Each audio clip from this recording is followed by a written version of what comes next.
Peak Pathways is about the heroic journey of a mojo. So you could do this for any of the Peak Pathways, but it's particularly apt for the Naiji, and that is like a story. And with the story of me, that was the first thing I was going to talk about in the possibly early filming. I'll just begin there because my spirits are still on that. Is to try to explain to someone what it's like to be a Naiji is waking up in a story that's already moving and that is need to be paid attention to. The story's taking place in the mind. I referenced like Where the Wild Things Are because it's like that where he went to bed or whatever he did, or he nodded off, and then he woke up and he's in the boat. And the boat's moving, going towards an island. Where the Wild Things Are is a great example in a lot of ways of the journey that a Naiji goes through. As I mentioned previously, I go over again now, is the feeling of having been somewhere. That's a really unique sensation for those who are Nai Alpha, is that I was somewhere and now I'm coming back from there, and that means something.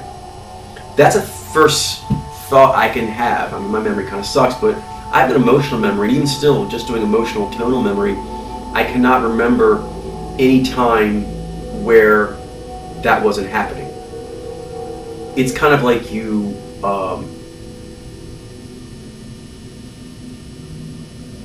wash up on a shore, and there's something that you had from where you came from, but you don't really remember where you came from or why you brought it back. In fact, for some reason you're supposed to figure that out.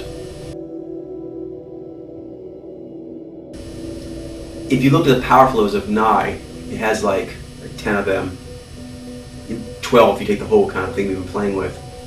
But like any story, it kind of starts with a single pulse, and it moves out to like a 3-act play, and then it massages out to a 5-act, all the way to the 12, say, beats of that Nai power flow. So how does it begin? It begins with that vague feeling. That's the most important thing about being a Naiji, is the starting of a vague feeling, a feeling of uneasiness, as if you're missing something. That's the driving feeling. I'm missing something. So I assume I don't know. It's kind of it, which lends obviously to Nai Alpha of paranoia, because there's an assumption all times that I've missed something. I'm paranoid about my own self.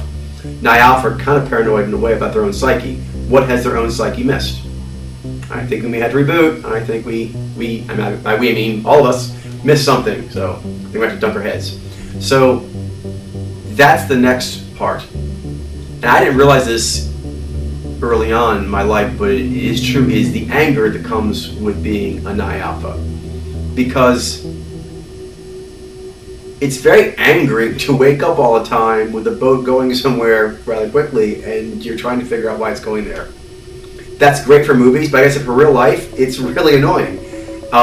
So the rage that my kind is known for actually starts there, and it's a mindless rage at the entire story. It's not even a rage in any particular. It's a rage at the boat, the river, me being in it, we're going this fast, the whole thing, like, how did this happen? That's the rage. How did this happen? Later on, when I start connecting with the real world, I start feeling that way too, like, geez, how did this happen? And so there's a constant feeling of, how's this stuff happening? I wish someone would explain it to me. That's the burden of being a Nai Alpha. No one's going to explain it to us. We basically do that for everyone else. We explain stuff that no one else sees. So when we can't figure out the answer, we just stay lost. If Einstein didn't figure it out, he was just going to stay lost for a while. So that's kind of the bummer, and it weighs on you. Like in Memento, even the guys in Naiji, you kind of wake up and you're like, I think I'm working on a really important case. Like it's life and death. It's some life and death case. At all the marbles, all the stakes, and I can't remember what it is, and I got some goofy shit tattooed on me. So this goes back to mention the other filming. I'll bring it up again. Weird. So you know that like right away. And that's a tickle to the outside world. I guess Naiji have systems. With mine, it's more the tribe. And so therefore, the conceptual nature, it is theoretical, but if you were to ask me growing up, was I theoretical? I would have said no, I didn't like science and math and things like that. Naiji don't tend to like that as much as Naiji, so now I see the difference. a Tao. Like there's a way of looking at things, a way of being. But there's also a knowing coming back from the unknowing that whatever happened to me when I was in the void of not knowing anything, it did something to me. The Memento was a great analogy there, and sort of, I don't know what these tattoos mean, but I'm almost certain this is key. I've not even gone back to a tribe yet, but I know it's going to be a problem. And that's where he talked about the beat points. When the first thing comes up from that is, I'm missing something. What's going on? What's going on? Then anger. Why am I put in this situation? Then fear, secrecy. Those are the first 3 beats of the pathway that really show up in the character. Is that what the fuck is going on? Why do I keep getting in this what the fuck is going on motif? That kind of seems to be reoccurring. It's old, quick. That's the anger. And then I don't think this is normal. I think when I go back to town, for Naiji, it's often that. When I go back to the tribe, the town, the family, there's often a feeling of like, I think I might be a werewolf or something, or a Dr. Jekyll Mr. Hyde, or something weird. And this must be spirit form, because I remember having that feeling even before I would talk to people. Mm-hmm. I would simply have thoughts, and I'd come back, and I apparently was in some sort of weird place, having a weird conversation. That's one thing being Naiji, is the Nai is going to have a sort of structure to it, but it will be not known, it just happens as part of that. For Nai-Z, it's a system. Their Nai conceptualizations just has that structure to it. Mine, being Nai-Ji, has a story structure. So again, if you asked me early on, most Nai-Ji, when they're still in their first 2 powers, if they're very theoretical, they would probably say philosophical. Theoretical would sound a little too mathy. We haven't gotten to our far side, so the logic-based power doesn't really rear its head up yet. From that, though, here's where the incredible angst that my kind is known for comes. I'm almost positive that the void I went to and came back from changed me somehow. I don't remember, like, Matt, even though he's Ji-Nai, but the character more like Nai-Ji is the Jason Bourne. He just wakes up, doesn't remember shit. By the way, amnesia is a big theme with Fu Manchu, Namor, the Submariner. Most Nai Alpha characters, there's a real big theme of not remembering where you came from, but apparently that's really important. And there's like a knowing of that, a knowing of when I go back to town or back to tribe or to people. You experienced this when you've been with the other. It can get to where like people, like not referring to oneself. This is important before I get to G, because I'm a G user, but Nai-Ji are weird. There's a feral feeling of like, I'm going to go to the tribe, but I'm not really like one of them. And this is understood before ever going towards them. I just came out of the mist, and I'm like, what am I supposed to do? I'm supposed to go to town, and I got some tattoos on me. Those 2 things. There's some, I'm going to use tattoos as a metaphor here. There'll be a story in my mind, and in that story, visions. These visions are compelling, being Nai. It's the most, it is riveting. Like, I can't ignore it. So, this sounds fantastic with some people, but this is like, literally, I could almost walk off a cliff if I'm not careful. It's that arresting. Like, it makes everything else seem completely unimportant. Hence why the first thing is detaching. It starts there. But once detachment comes out, there is something's going on. Because, let's say, for example, I'm going down a boat, going somewhere where I have tattoos. So we're using Where the Wild Thing Are and Memento, because they both are useful here. How did this happen? What does this mean? And also, I think I'm supposed to be doing something with it. And so right there, a lot happens at once of conflict.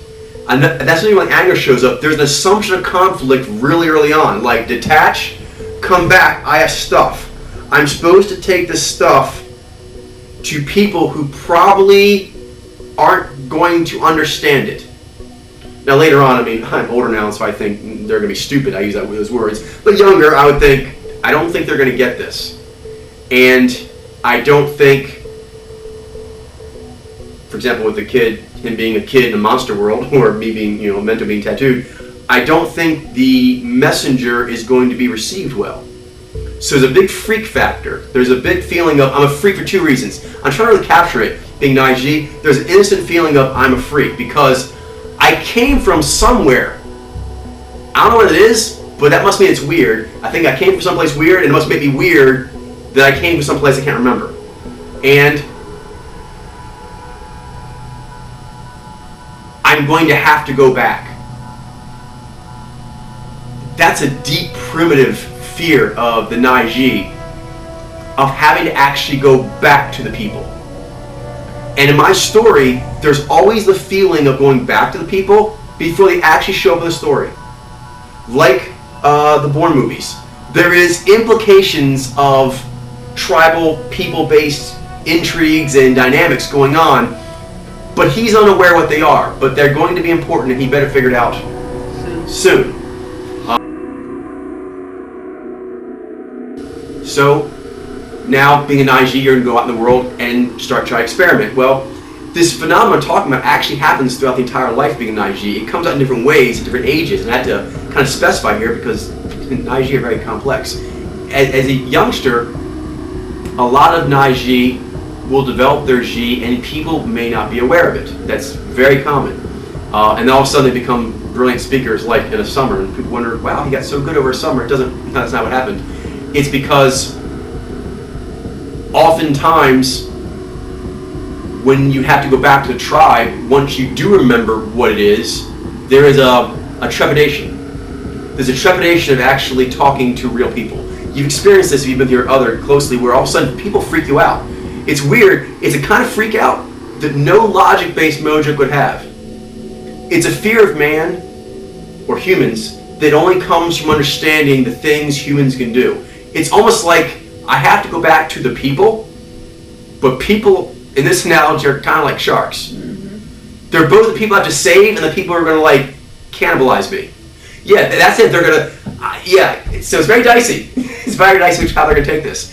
So there's a rehearsal factor. And I would say the Nages, the two of them, are the two Mojos that have the most propensity for imaginary friends. So when we talk Ji, a lot of Naiji, especially early on, a lot of that may be with characters in their mind. They may talk to characters in comic books or in song or in TV or wherever stories they hear, but these characters will come alive to them. So now that's kind of the next stage of being eccentric, is once Ji has been experienced, once it's stepped away from, the Ji will follow back into the mind and continue to morph.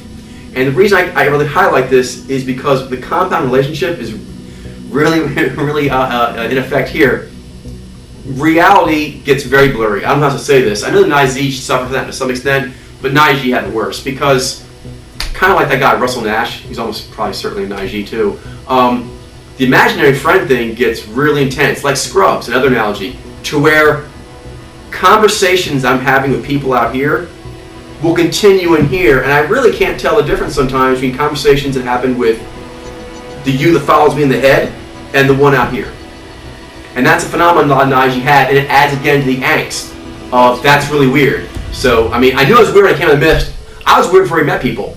And then once I meet people, and I go back to the mist, and I'm thinking, in that conversation, wait a minute, was that conversation with the real them or the one in my head? And that is what's like, that's why Naiji make great actors and secret agents. Literally, it's very, very confusing to tell the difference between reality and whatever. And it also goes outward, also done in Scrubs, great way they do it there, to where when talking to real people, the Nai, because it's more powerful than the Ji, will give them qualities from the one in here. And it's difficult when looking to see if they are something else. A good analogy of that is that song you like.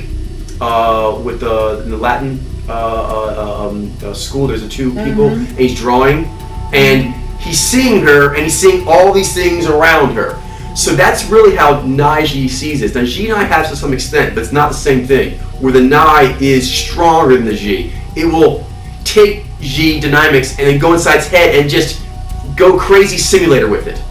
And the simulations that's are more compelling than real life. That's the biggest thing I understand about a Nai Alpha, first of all, and particularly Naiji because of story form. The stories are more important than real life. So I'm in a story, I better figure it out. So now as Naiji get older, there will be the realization that you're supposed to try and act the story out. That's the game. If you act the story out like the characters in here want, and that works out similarly to the characters out here, you're winning. Again, it adds to weirdness, because I accept this early on as any developed Naiji will, like, wow, that's the game, that's weird. It doesn't matter what else I'm doing, any kind of like normal job or normal relationship or normal anything. It's some ridiculous story in here that needs to be played out here, of which Naiji are extremely secretive, even more secretive than the Nai-Z, because it's considered weirder to do that. Apparently you can do it with systems, and it's not as weird as doing it to people, where you kind of are seeing them as like constructs. Because that's how it is. It's sort of like this story in my head, and this is the ritual, and this is the real thing. We're the most detached from reality of any kind. Like, reality is just there to make sure I get a good score in here. Yeah, I wake up in a story, and I absolutely must get a good score and win, or else ... And that's the worst part. That's the angry part. They don't even tell me what it's supposed to do. I mean, at least, no offense, in like Ginai, it's like, seems nearly insurmountable. And that's an awesome growth journey too, that they overcome that. But they are told what it is. They don't tell me. When you're Nai out, they don't tell you in your story, your own story. You start with, mystery. Like, you're on a beach. There's a knife and blood. Go. Every morning it's like that. So, yeah. Next. When interacting with the real world, you realize, okay, that's how it's going. You now realize the game is going on, and one must do that. And when I say game, please understand I'm not being frivolous. I'm talking like in the Buddhist version, where like the game of life, the game of evolution, the game of reincarnating, the game of getting enlightened. That game. But it is a game because you're trying to do things in order that something that seems unrelated to reality is happening. Does that make sense? But that is the penultimate experience as far as the Nai-Ji is concerned. So in doing that, there will be success or not success. That usually comes from the very painful, it's really painful, smashing back and forth between what the story characters say is going to happen and how things should happen and blah blah, what they want and need, versus real life people. Yes, those often, there's problems there.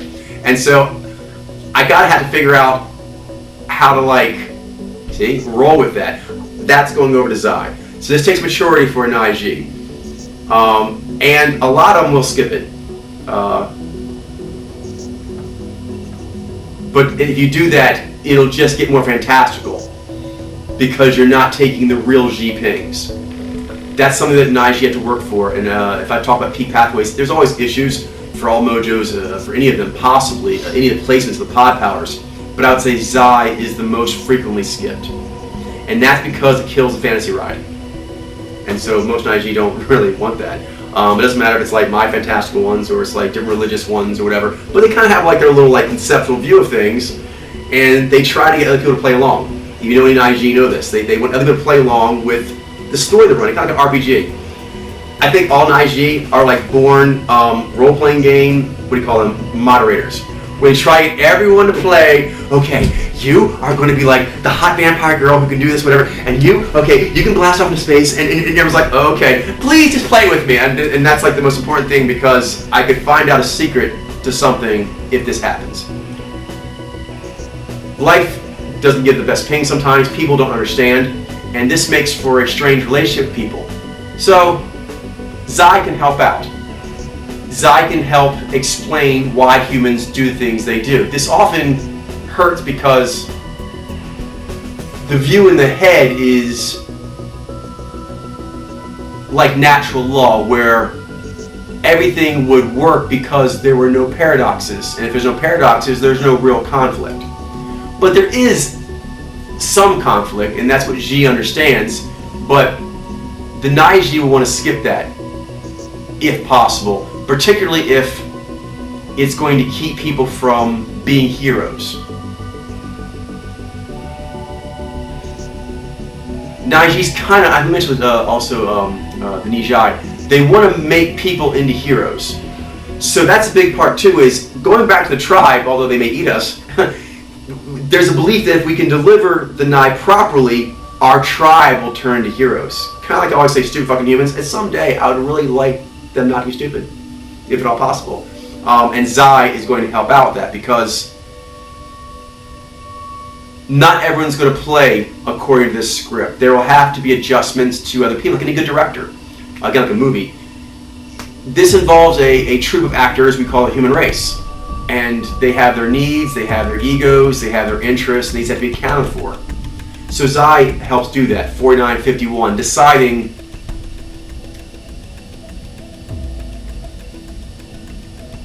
what is actually working for the relationships. Because some relationships are not going to continue to allow the story to go the way it should, to its heroic conclusion. And that's unfortunate. It's something that Naiji lament often, is that they have come back and they have a really good thing and they're going to introduce it to people, and they try to be charismatic in their delivery so that the awesomeness of what they found, the secret they uncovered, would be palatable. But oftentimes people don't, and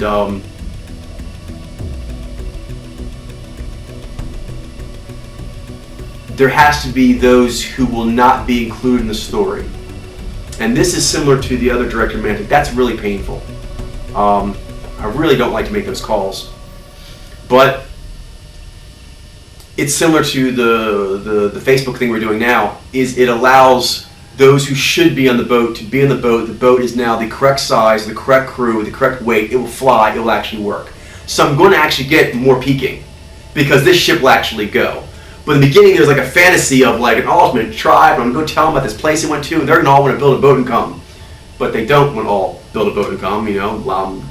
Don't want to build boats. Other ones can't, they're stupid, you know, yada yada. So Zai's like the editor.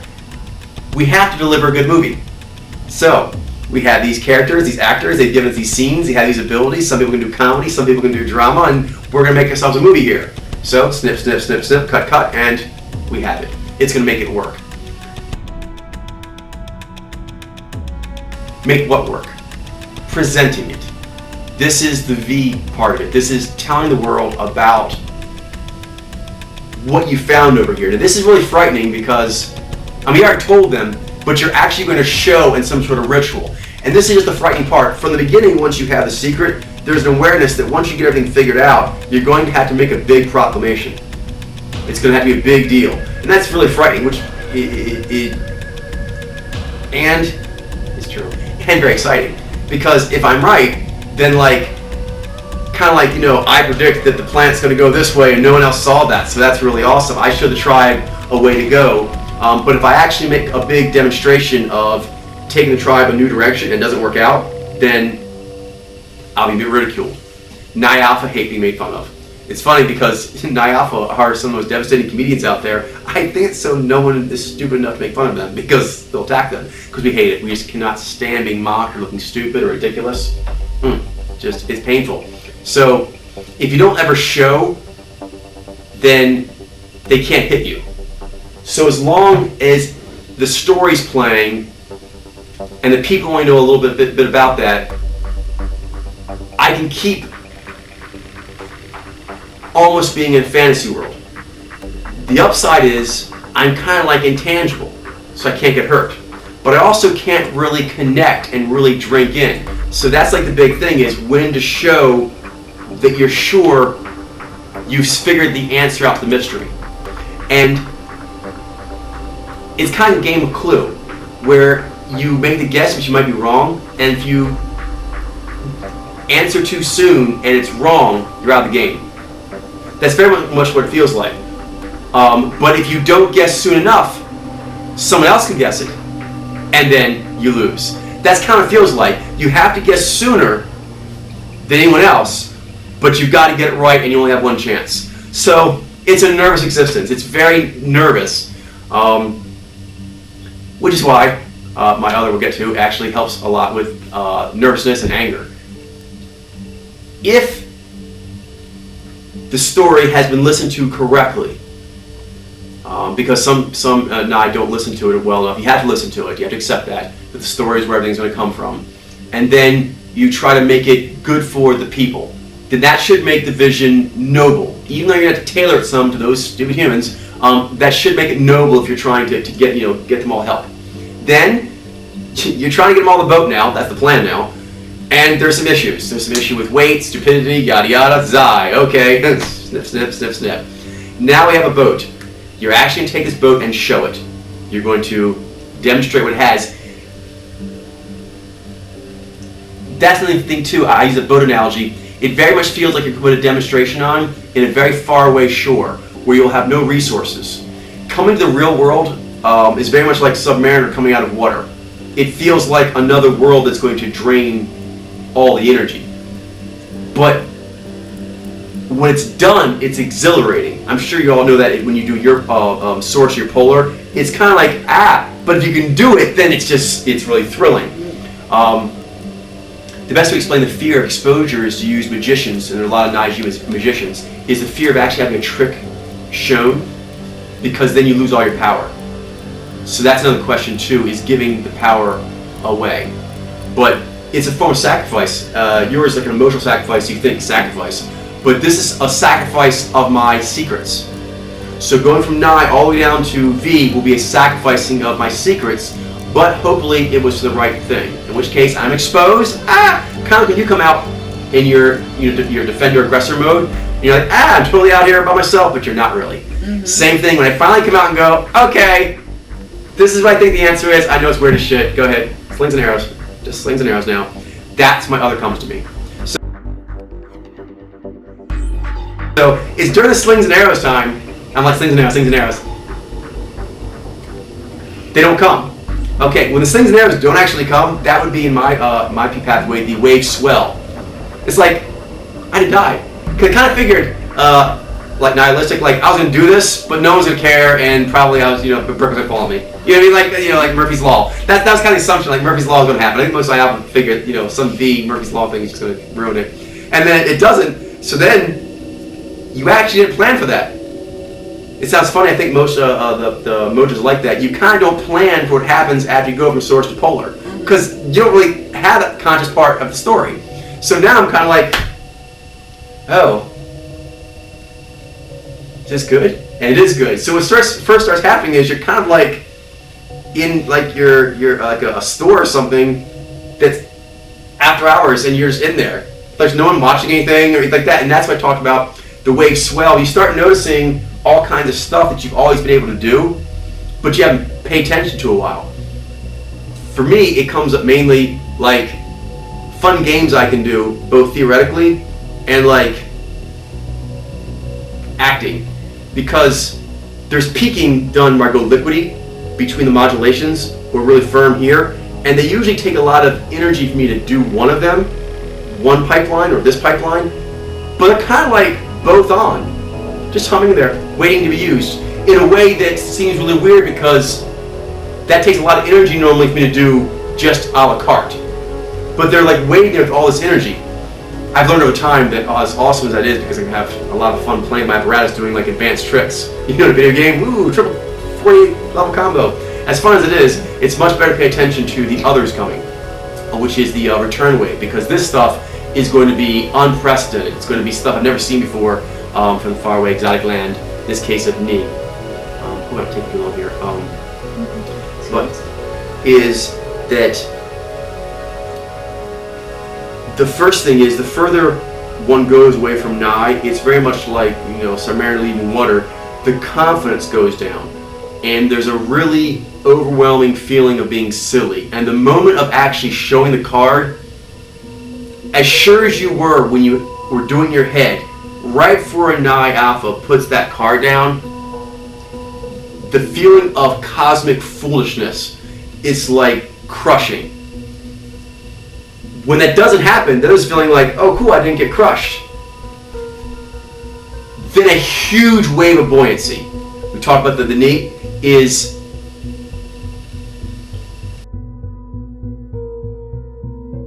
I usually kind of get teleported into all the possibilities, because it's almost like it's behind the wall. I've broken through the wall, and now all the possibilities. I was so concentrated on breaking through the wall, and I really didn't even know if I was going to be able to do that. That once that happens, it's actually literally like I whacked a dam, made impact, and there's a feeling of rumbling, that's usually the wave swell, and then boom, the water is released. When that happens, like, I can't explain it, it's just like a nectar of like limitless possibilities. Like the power is like, it's insane. It feels like it's intoxicating. All the magic that is possible from what I was trying to do is shown to me, like all at once. It's really fast. Well, not fast because it lasts a long time, but like it's quick and sudden. Because 9 normally is kind of slow in how it builds, so it's kind of a flash flood. That's a big way of looking. It's like a flash flood of like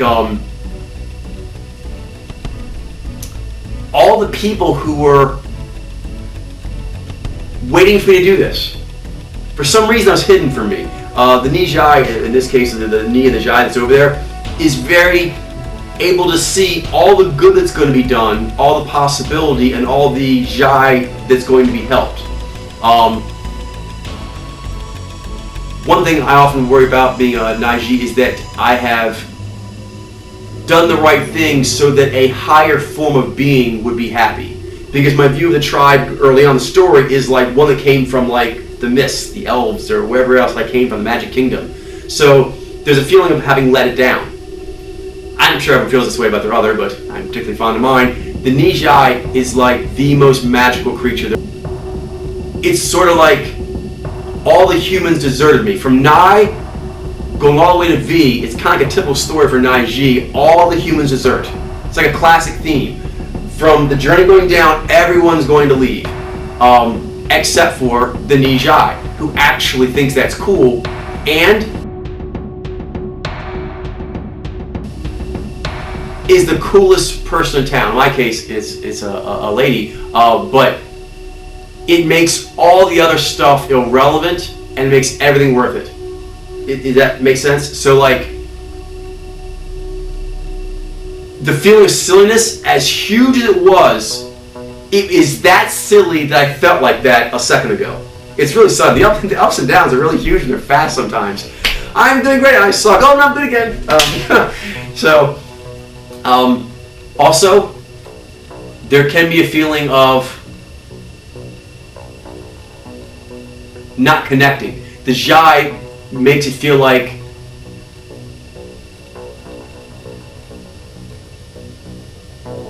there is a noble creature who is impressed by the efforts that were done.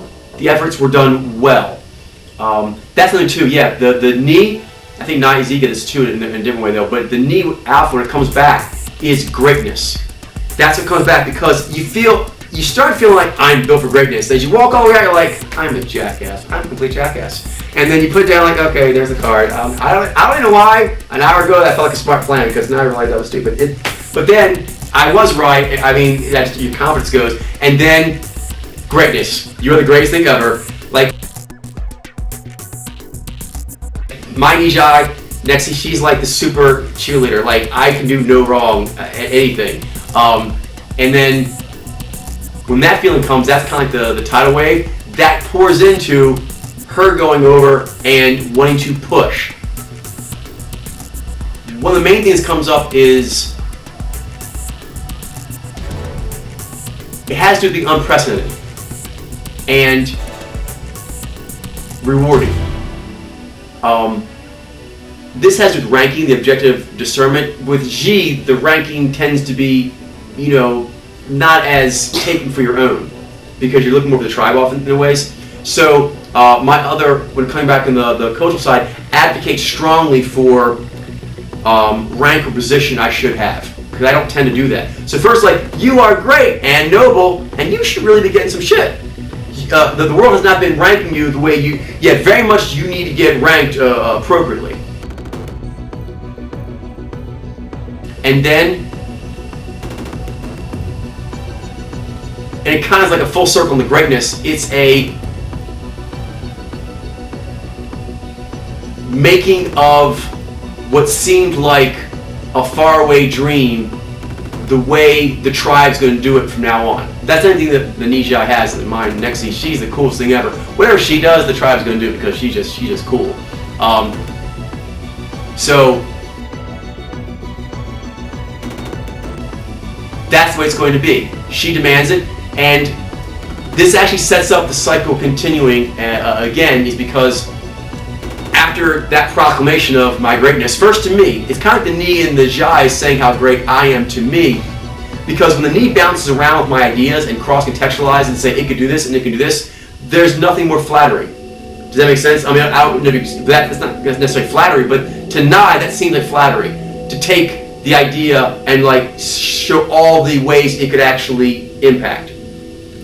And then the Jai saying that you've done it nobly, which can be a concern, especially after having gone through Zai previously. There is a concern that maybe you were too rough, too hard, made too, to get this done. The Nijai often puts that at ease. So first thing is, it was great, need to be done, and you went about it in a noble way.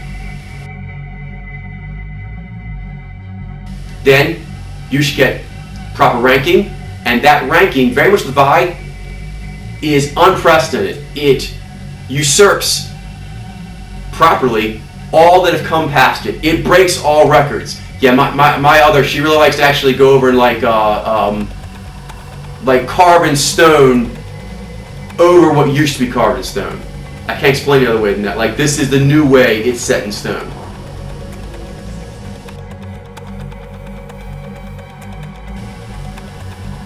After that happens is the wave break. There's a feeling like a ritual just took place. And like there's sacred ground around. And during that time, I can talk to my spirit form, that's all people can, but I can talk to my spirit forms much more easily and am able to see all 8 of the pod powers and why they are like that. There's a sense of oneness, of non-duality, of being at peace, which I think everyone has issues with, but different people, different things are hard to come to. For my kind, waking up with that, you're missing something. Being at peace, being at rest is like impossible. There's a feeling of, I actually did it. I had some fantastical thing, I went to the tribe, I did the ruthless stuff I had to do, it was hardcore. I actually went out there and exposed myself. And then we rode all the way back. It was great, it was awesome, everyone loved it. I was given respect, and like, it's in stone now. It's how the people do shit even when I'm gone. Wow, they'll stop fucking up, even when I'm not here. I might even take a break for a little bit. But don't worry, they always fuck up. First of all, even they didn't fuck up, which they do. I get yanked back. So even after my little rest there, my full cycle, feels great. Eventually, I'll get yanked back in the mist. When I come back from the mist, again, I'll have more tattoos, more boats going someplace, more shit I gotta figure out where it goes. So it never ends, so that's the upside.